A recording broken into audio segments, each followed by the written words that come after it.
నిజంగా చెప్పాలంటే ఈ రాజకీయాలు ఇంతలా దిగజారిపోతున్నాయా?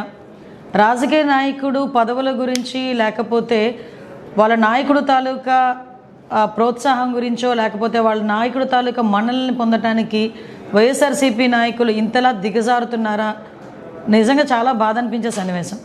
ఎందుకంటే ఒక మంత్రి చేసిన వ్యక్తి, రాజకీయంగా చాలా పదవులు చేసిన వ్యక్తి, చాలా సీనియర్ మోస్ట్ నాయకుడు, వైఎస్ఆర్సీపీ నాయకుడు అంబటి రాంబాబు. నేను ఇంతకుముందు అంబటి రాంబాబు గారు అనేదాన్ని, కానీ గారు అన్న పదానికి అర్హత లేని వ్యక్తి అంబటి రాంబాబు. అంబటి రాంబాబు ఈరోజు ఒక చంద్రబాబు నాయుడు గారి గురించి మాట్లాడిన భాష, నేను ఒకటే సూటిగా అడుగుతున్నా, నీ భార్యకి కానీ మీ తల్లిగారికి కానీ ఒక్కసారి నువ్వు మాట్లాడిన భాష ఏదైతే ఉందో ఒక్కసారి చూపించి, నేను మాట్లాడింది కరెక్టేనా అని మీ తల్లిని అడగండి, లేకపోతే మీ భార్యని అడగండి, లేకపోతే నీకు కూతురుంటే మీ కూతురుని అడగండి, అది కరెక్టే అని వాళ్ళు ఎవరైనా నోటి నుంచి చెప్తారేమో ఒక్కసారి ఆలోచన చేయండి.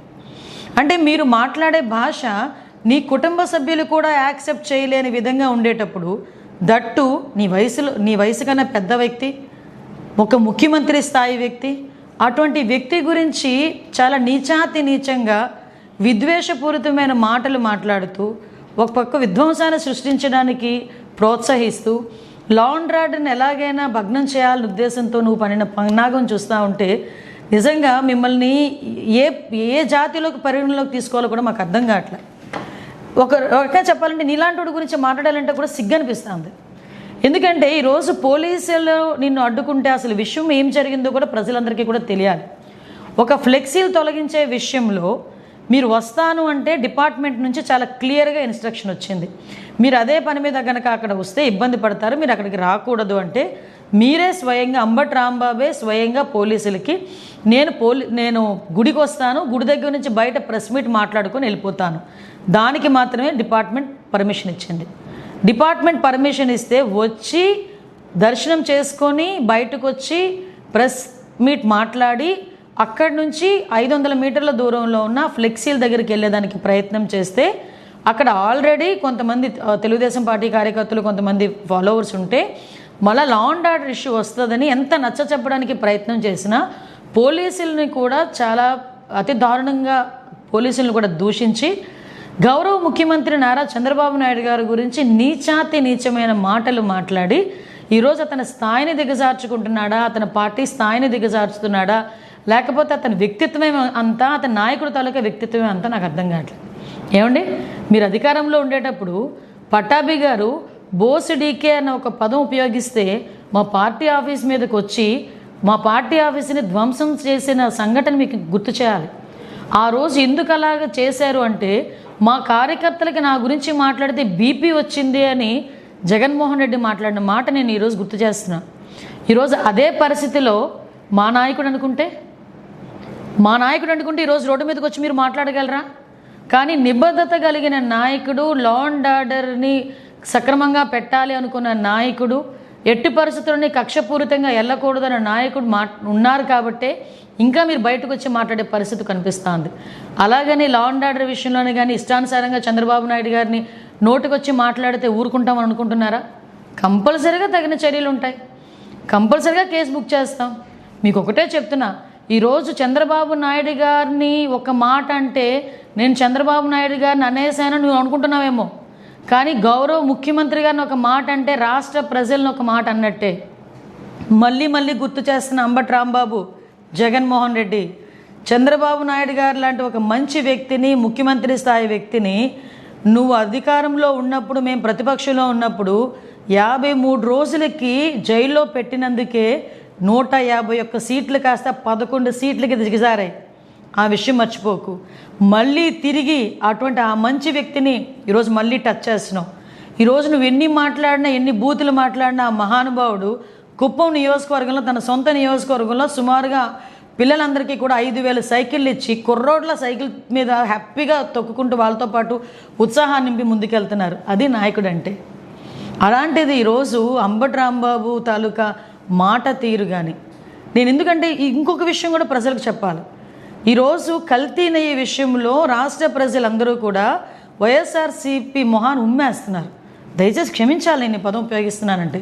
ఎందుకు ఇంత పెద్ద పదం ఉపయోగించానంటే, కల్తీ నెయ్యి వెంకటేశ్వర స్వామి ప్రసాదంలో కల్తీ నెయ్యి కూడా కాదు, అది నెయ్యి లేకుండానే కల్తీ చేసి అందులోని రసాయన పదార్థాలని కూడా యాడ్ చేసి అటువంటి వాటితో లడ్డు ప్రసాదం తయారు చేసి కొన్ని వందల కోట్లు 250 కోట్ల పైన స్కామ్ చేశారంటే, అలాంటి విషయం మీద ప్రజలందరూ కూడా ఈరోజు చర్చించుకుంటున్నారు, వైఎస్ఆర్సీపీని అసహించుకుంటున్నారని. ఈరోజు డైవర్షన్ పాలిటిక్స్ చేయడానికి ఈరోజు అంబటి రాంబాబు బయటకు వచ్చి ఏమీ లేకుండానే పెద్ద సీన్ క్రియేట్ చేసి కావాలని గౌరవ ముఖ్యమంత్రి గారిని అన్ని అసభ్య పదజాలంతో మాట్లాడాడు. అఫ్కోర్స్ నువ్వు అనుకుని ఉండొచ్చు నేను డైవర్ట్ చేస్తున్నానేమో అనుకోవచ్చు, కానీ ప్రజలకు ఎప్పుడో రిజిస్టర్ అయిపోయింది ఈ విషయం. ఈరోజు నీ సంగతి రిజిస్టర్ అవ్వాలి.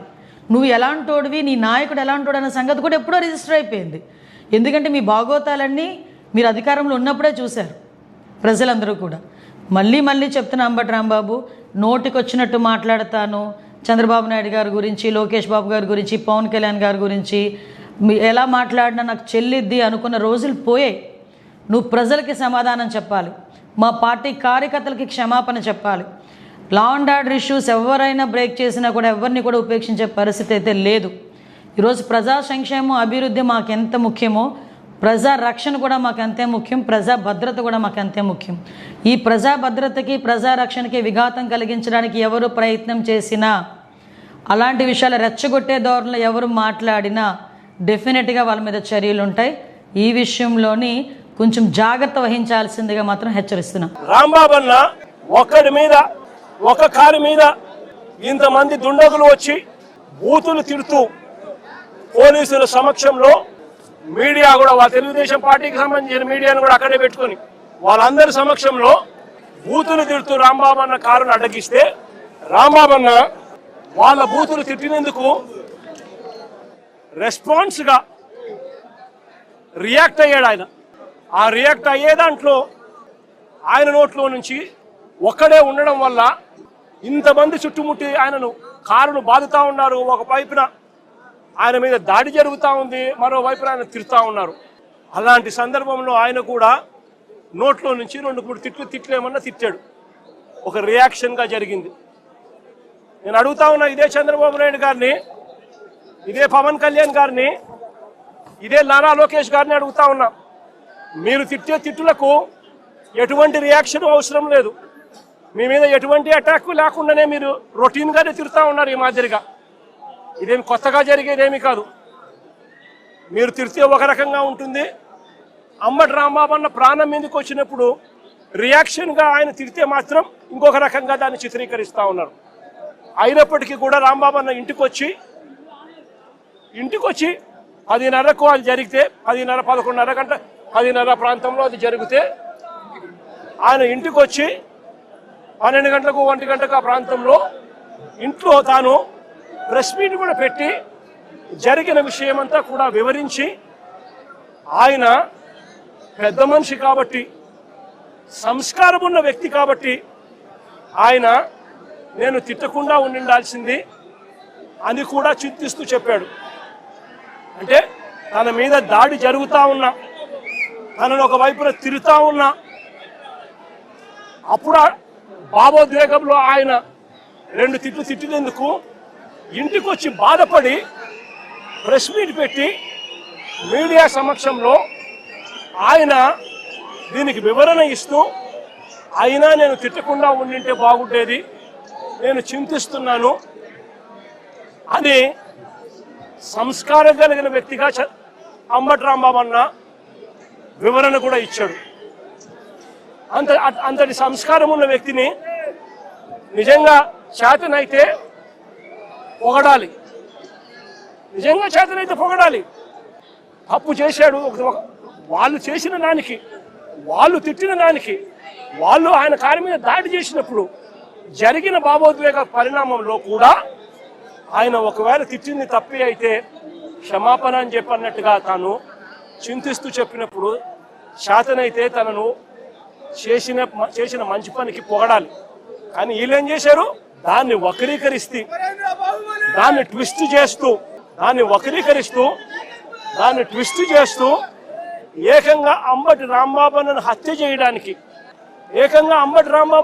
చేయడానికి ఏకంగా 5 గంటల నుంచి సాయంత్రం 5 గంటల నుంచి రాత్రి 1 గంట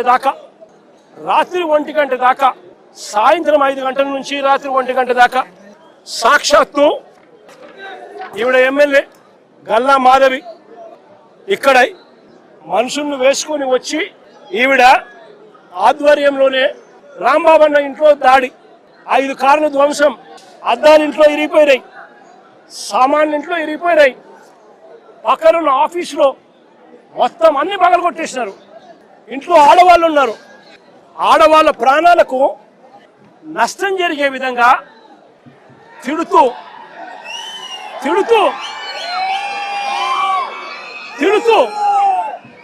వీళ్ళు వ్యవహరించిన తీరు. ఇది గల్లా మాధవి ఎమ్మెల్యే గారి భర్త సాక్షాత్తు అంబటి రాంబాబు అన్న ఆఫీసును పగల కొడుతూ ఆ రూమ్ లో ఉన్నప్పుడు ఫోటో. నేను అడుగుతా ఉన్నా, అంబటి రాంబాబు అన్న ఆఫీసును కాలుస్తా ఉన్న ఫోటో నేను అడుగుతా ఉన్నా. ఇవన్నీ పోలీసుల సమక్షంలోనే 5 గంటల నుంచి ఇవన్నీ జరుగుతూ ఉంటే, 5 గంటల నుంచి రాత్రి 1 గంట దాకా ఇవన్నీ జరుగుతూ ఉంటే పోలీసుల సమక్షంలోనే 5 కార్లు ధ్వంసం చేశారు. ఇల్లు మొత్తం, ఆఫీసు మొత్తం తగలబెట్టారు. ఆఫీసులో సామాన్లన్నీ విరగొట్టారు. ఇంట్లో ఉన్న అద్దాలన్నీ పగలగొట్టారు. ఇంట్లో ఆడోళ్ళు ఉండాలని కూడా చూడుకోకుండా ఏకంగా ఇంట్లోకి వచ్చే కార్యక్రమం చేశారు పోలీసుల సమక్షంలోనే. నేను అడుగుతా ఉన్నా, ఇది హత్యాయత్నం కాదా అని అడుగుతా ఉన్నా, ఇది ఆర్సన్ కాదా అని అడుగుతా ఉన్నా. మరి పోలీసులు దగ్గరుండి ఈ కాన్స్పిరసీలో భాగం కాదా అని అడుగుతా ఉన్నాను. ఇదే పోలీసులు బాధ్యత వహించాల్సిన బాధ్యత తీసుకొని ఉంటే ఈ మాదిరిగా జరిగి ఉండేది అని అడుగుతా ఉన్నా. ఇక్కడ నుంచి ఎంత దూరంలో ఉందండి డీజీపీ ఆఫీసు? ఇక్కడ నుంచి ఎంత దూరంలో ఉందండి ఎస్పీ ఆఫీసు?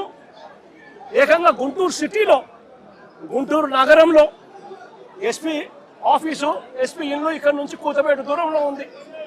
ఎంతమంది డిఎస్పీ లేరు, ఎంతమంది సిఐ లేరు. డీజీపీ ఆఫీస్ ఇక్కడ మంగళగిరిలో ఉంది. ఇక్కడ నుంచి కూతబేట దూరంలో మంగళగిరి, అక్కడ బెటాలియన్ ఉంది. కనీసము ఈ పోలీసులు ఫోన్ చేస్తే కూడా రెస్పాన్స్ లేదు. మా పార్టీ నుంచి బొత్స సత్యనారాయణ ఇలాంటి సీనియర్ నాయకులు, ఇంటెలిజెన్స్ డీజీకి, చీఫ్ సెక్రటరీకి, ఇలాంటి పెద్ద ఎస్పీకి, ఐజీకి, ఇలాంటి అందరి ఆఫీసర్లకు ఫోన్లు కొడితే కనీసం ఫోన్లు కూడా ఎత్తరు. కాన్స్పిరసీలో భాగం కాదా ఇది అని అడుగుతా ఉన్నాను. 5 గంటల నుంచి సాయంత్రం 5 గంటల నుంచి 1 గంట దాకా 5 కార్లు పగలు కొడుతున్నారు. ఆఫీసులు తగలబెడతా ఉన్నారు. ఇంట్లో అద్దాలు పగలు కొట్టారు. ఇంట్లో చొచ్చుకొని పోయినారు. ఆఫీసులో సామాన్లన్నీ ఎరగొట్టారు. ఇంట్లో ఆడోళ్ళను ఉన్నారని కూడా చూడకుండా చేసిన పని. నేను అడుగుతా ఉన్నా, ఇది ధర్మమేనా అని అడుగుతా ఉన్నా, ఇది న్యాయమేనా అని అడుగుతా ఉన్నా. ఇంతటితో ఆగిపోలా. రాంబాబు అన్నను 10:30కి అరెస్ట్ చేస్తారు. రాంబాబు అన్నను 10:30కి అరెస్ట్ చేస్తారు. ఎందుకయ్యా అరెస్ట్ చేస్తారు రాంబాబు అన్నను? ఎందుకయ్యా రాంబాబు అన్నను అరెస్ట్ చేస్తారు? చంద్రబాబు నాయుడు గారిని తిట్టాడట. చంద్రబాబు నాయుడు గారిని తిట్టినందుకు అరెస్ట్ చేస్తారట. మరి చంద్రబాబు నాయుడు గారు తిట్టినందుకు రాంబాబు అన్నను అరెస్ట్ చేసినప్పుడు మరి రాంబాబు అన్న ఇంటికి వచ్చి రాంబాబు అన్న కుటుంబ సభ్యులను హత్య చేయాలని ప్రయత్నం చేసి 5 కార్లు ధ్వంసం చేసి అద్దాలన్నీ పగలగొట్టి ఆఫీసుకు నిప్పంటించి చేసిన ఈ ఎమ్మెల్యే గారి భర్త సమక్షంలో ఇక్కడే జరిగితే వాళ్ళ మీద ఏం యాక్షన్ తీసుకున్నారు? స్టేషన్ బెయిల్ ఇచ్చి పంపించినారు. అదే చంద్రబాబు నాయుడు గారిని తిట్టాడు అని చెప్పి రాంబాబు అన్న తర్వాత మీడియా సమక్షంలో 1 గంటకి ఇన్సిడెంట్ జరగక మునిపే వివరణ ఇస్తూ తాను చింతిస్తూ వివరణ ఇచ్చినప్పటికీ కూడా రాంబాబును ఇంటి మీద అటాక్ చేసి రాంబాబును నీ మాదిరిగా చేసిన దానికి వీళ్ళు మనుషులేనా అని అడుగుతా ఉన్నా. ఇది జంగల్ రాజ్ కాదా అని అడుగుతా ఉన్నా.